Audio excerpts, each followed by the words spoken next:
My uncle was a county agent here for years and years. But anyway, I'm Ron McNeil, running for Congress. I want to make a difference in this country. I'm going there to lead a coalition of people that are going up there this time as new congressmen to lead a coalition to transform this country back to the free enterprise system and back to the Constitution and Bill of Rights. Thank you. I appreciate your vote.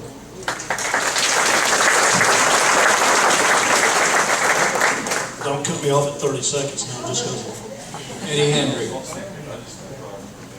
My name is Eddie Hendry. I'm a candidate for U.S. House of Representatives, Florida District 2. That's the seat that Alan Boyd is currently occupying, and I'm running as a Republican. My family has lived and worked in North Florida for 6 generations. I myself am from Taylor County and moved to Leon County when I was a year old, so I grew up there. I'm also a graduate of the Citadel Military College of South Carolina and a former Army officer, captain and a company commander. I've been married to my lovely wife Angela for 22 years. I'm 50 years old and we have 2 children. I'm running for the same reasons that you all are here. This election is about your children and it's about your children's children. We're saddling them with a debt that they will never be able to pay back. $14 trillion and counting. And ladies and gentlemen, we hadn't even got to the inflation yet. We need a leader, a problem solver, and somebody that can beat the Democrat opponent. We can't just put a candidate in, we have to put the right candidate. Thank you.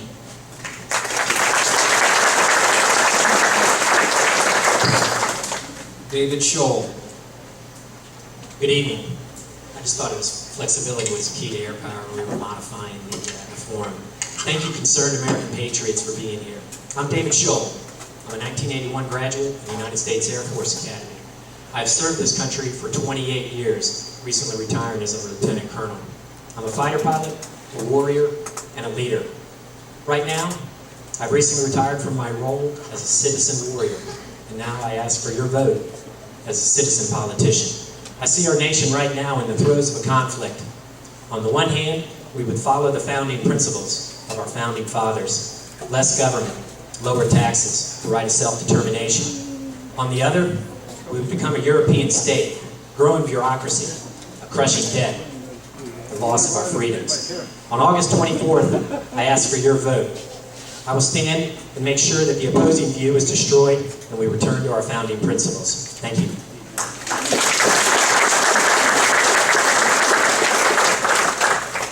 Steve Sutherland. Thank you. Again, my name is Steve Sutherland, and I'm from Panama City, Florida. My family has been there for 5 generations, and before being in Bank County, we were right here in Jackson County. My grandmother was born in Bascom, Florida, and just a few weeks ago, the Beavis family celebrated our 118th family reunion. So this is home, and it's wonderful to be here tonight. I'm a man that is proud to be a son, a husband, a father, and a brother, a man of faith, proud of that faith, because that has a lot to do with my worldviews. A man that understands the importance of freedom and understands the importance of capitalism and small businesses. And right now, your farms and my small businesses are getting pounded. And I believe it's time to send a common sense business owner, operator that understands that we've got to have faith back in this country to get up there and make a difference. I love the fact that you're here tonight. You represent all that is great in this country. You've been to work all day long, and you're here. Thank you. God bless you. And I look forward to visiting with you tonight.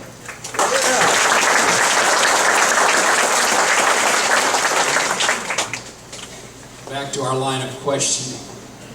Question 3 goes to candidate David Scholl. The President can issue executive orders to the administrative branches of government under his supervision, but he has no authority to make laws for the people since that authority rests exclusively with Congress. Do you feel that presidential executive orders violate the Constitution, and why?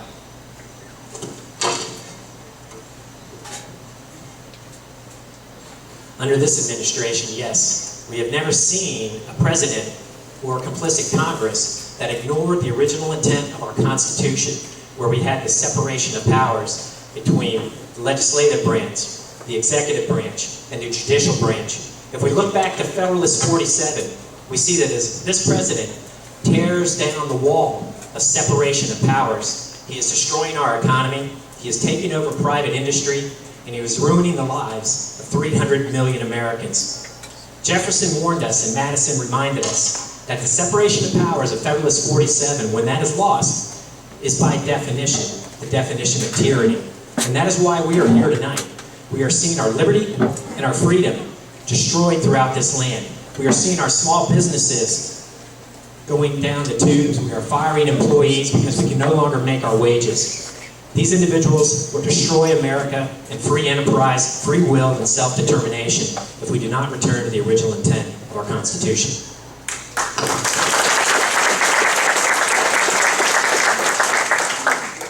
The same question for you, Steve Sutherland. Would you like me to repeat it?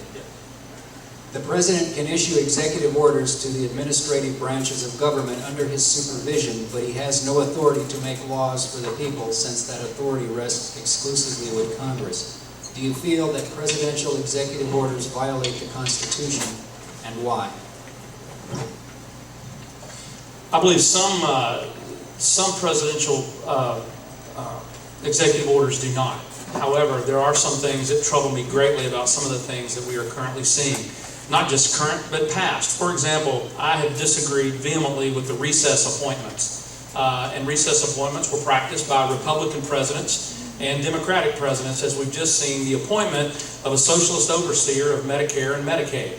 Now, just because the Republican Party did it when George Bush was in office, that didn't make it right.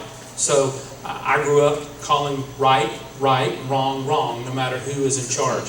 I'm also vehemently disagreeing with the president's executive orders over the appointment of czars. I think it goes around the process of going through congressional hearings. They have extreme power, they have extreme budgets, and they're out of control. So those are two examples which I vehemently disagree with. However, from time to time, if there are some presidential executive orders that don't deal with budgets and legislation, I'm okay with it.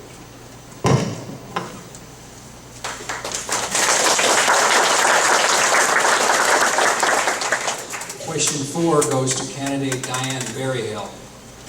Name your top 3 priorities to bring the deficit and budget under control, and what specific action will you take to make it happen? Transparency would be the way that I would make it happen, because one congressperson going up there is probably not going to be able to initiate a lot of legislation. But if you bring transparency to what's going on, and the top 3 things that I would want done is, number 1, I would like to call a moratorium on spending except for our national security, for our Medicare and Medicaid, for our Social Security. And I would like, though, to look at those programs and require that within 6 months that our Medicaid program has to at least come up with at least 25% of waste, fraud, and abuse that is going on in that, and that needs to be cut.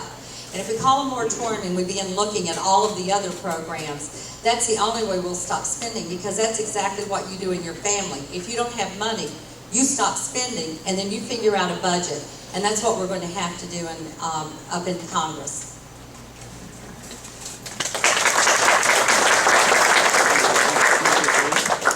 Question 4, the same for candidate Ron McNeil. Would you like me to repeat the question?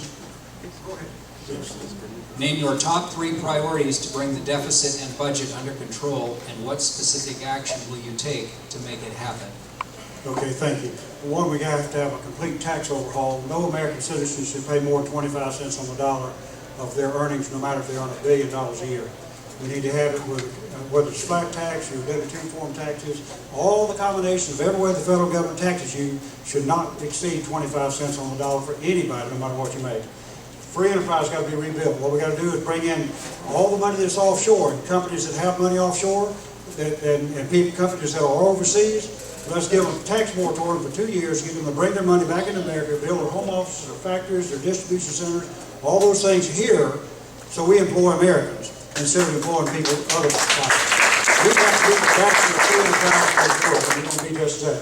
The other thing is you have to control the size and scope of the federal government, and if you don't do that, you'll never get this thing done. So you got to do all 3 of those: tax reforms, control the size and scope of the federal government and entitlements, and rebuild this nation with our free enterprise system. We'll have a great country. Thank you. And I've been on that for 40 years, by the way.